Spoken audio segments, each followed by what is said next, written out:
Today we're going to talk about peaker plants versus battery storage.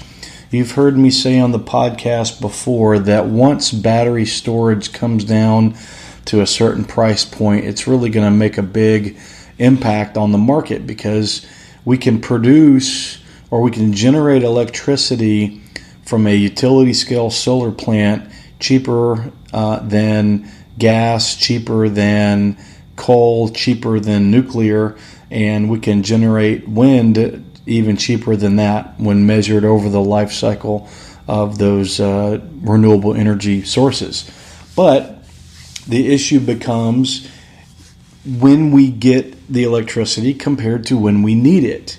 And there are lots of research companies out there that are doing tests all over the country about changing work practices, changing little things here and there, but over a large enough number of people or a large enough number of machines to reduce the need for storage by maximizing energy when it's plentiful and minimizing the need for it when it's not. So that kind of research is happening right now. But what we have in the United States and what the standard grid is based on is we have base load and we have peak load.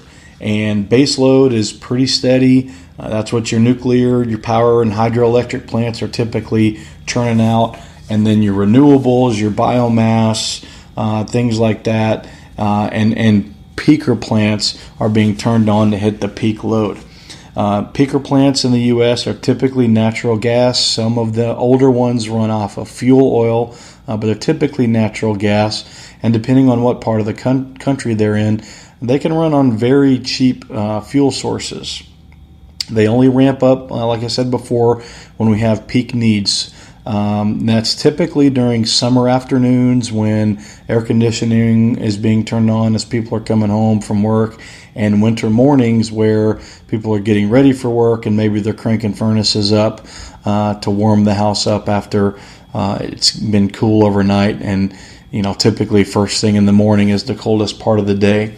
Now, we've talked about the fact that peaking plants, the last megawatt or last kilowatt of energy that you produce is always the most expensive. So typically peaking plant per megawatt cost or per megawatt hour cost in the United States are about $52 per megawatt hour compared to an efficient natural gas generation facility, combined cycle type facility, which runs at about $25 per megawatt hour. Now, the thing about peaking plants is they always have to be ready to go, or at least they have to be ready to go most times. So you spend a lot of money keeping them ready to go rather than actually generating electricity for them. Here's a statistic I was able to find in New York.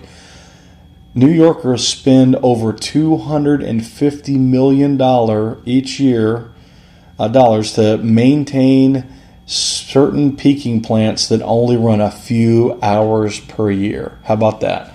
Only a few hours per year of actual production, and they're spending $250 million per year. Well, you look at New York and you figure, okay, well, the return is going to be very, very swift if those guys start to deploy some utility scale storage solutions. I think about some of the stuff that Tesla's done in southern Australia and in California.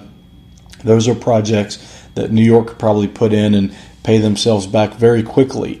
But it's not like that everywhere. New York, with the cost of labor there, and with a peaking plant, it's labor that's you're really spending.